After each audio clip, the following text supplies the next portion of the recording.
Sunday morning, I'm at the farm. It's mixed weather today. Keeps raining, then stop, then keeps raining, spitting, stopping, spitting, stopping. Not great for harvesting, but still need to fill orders. Got a little chicken family over here. 1, 2. She's got about eight under her.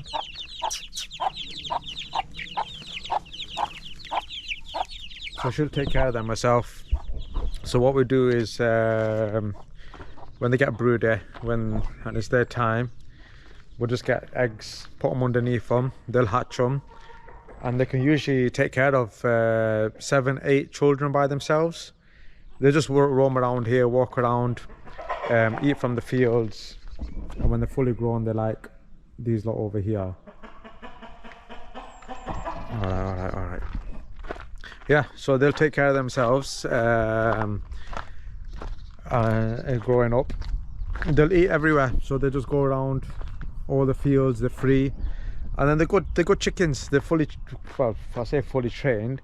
Sunset is about 9, 9:30 here, but usually we're by about 6:30, 7 o'clock when we're ready to go home. They all go inside, so that protects them from the foxes and stuff. They've got where the thing has been built, they go through here. They actually, I'm going to record it one day, they jump up, jump across, walk across, and go inside the hole there, and then the room's inside, so they're fully secure from the foxes.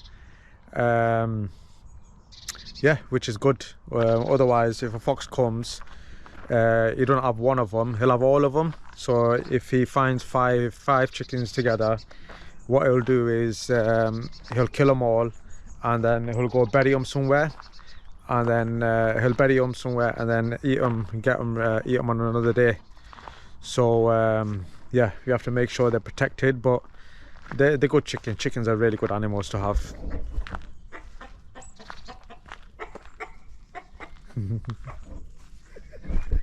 and they're funny as well. Yeah, so today we're doing your normal stuff, your coriander and stuff, so yeah, let's crack on.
So that was a video earlier on of me doing some packing.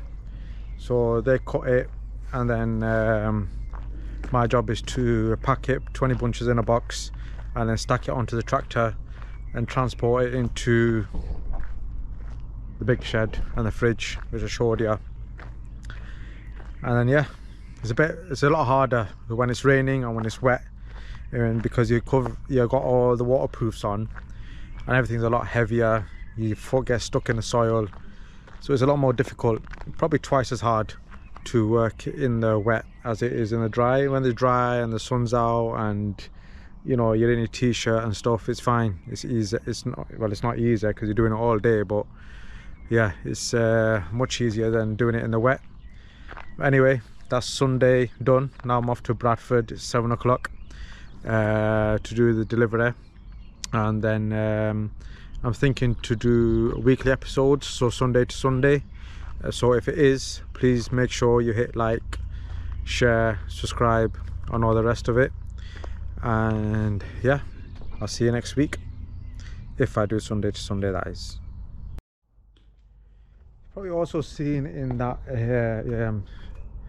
time-lapse video where that the 3 quarters that were ahead of me and I was packing behind them, that is generally how it's coriander and other herbs are packed and stacked. So most supermarkets or your local shop or anything, please make sure you wash before use. That's with anything anyway, because you don't know where it's coming from. Our here, you know, we're always getting checked on by the environment people, the council, etc., because we're dealing with food. But a lot of your stuff comes from other countries. So our main competitors that probably keeps our price down is Spain, because labour's a lot cheaper there. There's a lot of migrant workers there, so slave labour just probably goes on there. For that reason, it comes in there. The quality is good, the lands are good, the weather's good, and so they usually keep our price down, the Spanish, and then the local starts.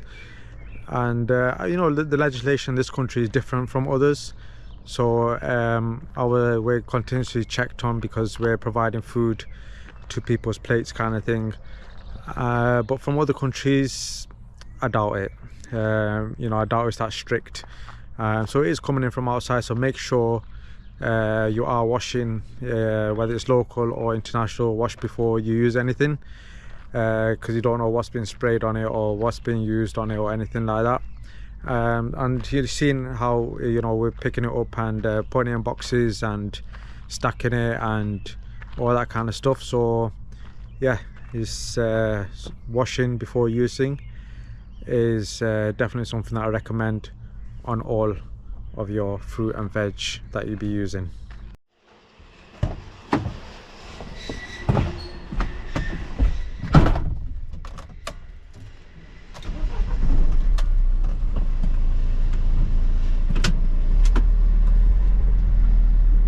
So time to go to Bradford. Setting off now, still on the farm roads, not on the main roads yet. So thought I'd give some final thoughts. Make sure you buy local with all your crops, because like I said, the legislation and stuff. And yeah, as you can see, it's not easy labour, it's not easy work, and you know, there's not many people that can do this born and raised in the UK like myself.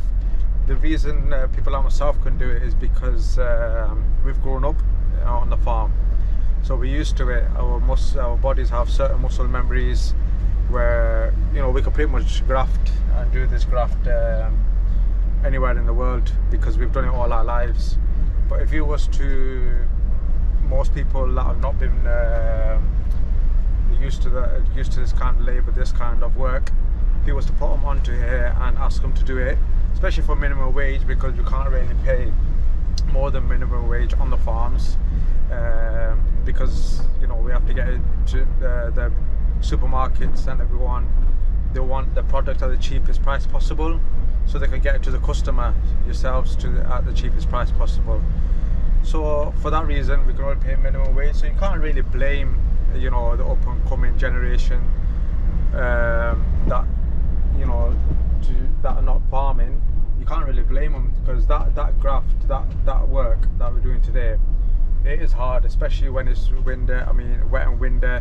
After I stopped the time lapse, it started raining again, and we still need to fill orders.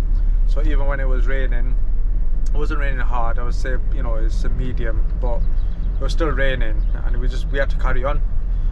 So you can't really blame the next generation for not being able to do this kind of work. But you know, it was tried in lockdown. So a lot of farmers, strawberry, especially strawberry farms, they employed a lot of local people because there was no one coming in from abroad, because there was no flights or anything, was there? So because there was nothing coming in from abroad, no people coming in from abroad, and the British people tried it and they just couldn't do it. And you can't expect someone to just get up and start doing this kind of work. So what's happened now is there's 30,000 visas available. It's through 4 agencies that are DEFRA approved. DEFRA are the people that deal with all the legislation and stuff. And then 4 agencies, they distribute the 30,000 visas. We applied through them. We only needed 4 or 5 visas, to be honest with them. We didn't get them. And they're gonna rather deal with the big boys where, you know, that are taking 100, 200 staff, you know, rather, or 50 to 100 staff, rather than dealing with someone like myself who only needs 5 to 10 people. So from the 30,000 visas, we didn't get any of them visas, which is a shame, because we need it, just like all the other farmers do. But yeah, so it was tried on the British to get the British people out there, but you can't expect people to just, you know, start doing farming that have never done it in their life. It's like anything, you can't expect me to go in front of a computer and start programming, because I've never done it in my life, and I don't know how to do it, and I don't know what to do, and it is physically hard labour. So yeah, so that's the way it works at the moment. So then 30,000 visas get distributed through these 4 agencies, and the little farms like myself, we're not really going to get a sniff of them visas. We tried, we got told the quota's already been full. That was back in January or February. I tried. I was told the quota's already full. So yeah, this is where we're at in regards to the labour issue here in the UK. So as long as we can do it ourselves, we will do it. But then after that, we might just come to a roadblock and sell up and close, just like a lot of other farmers. I probably won't. Because I actually love farming, I'll probably just keep it small and do what I can, as long as I'm physically able. But yeah, apart from that, at any time it could all come to an end.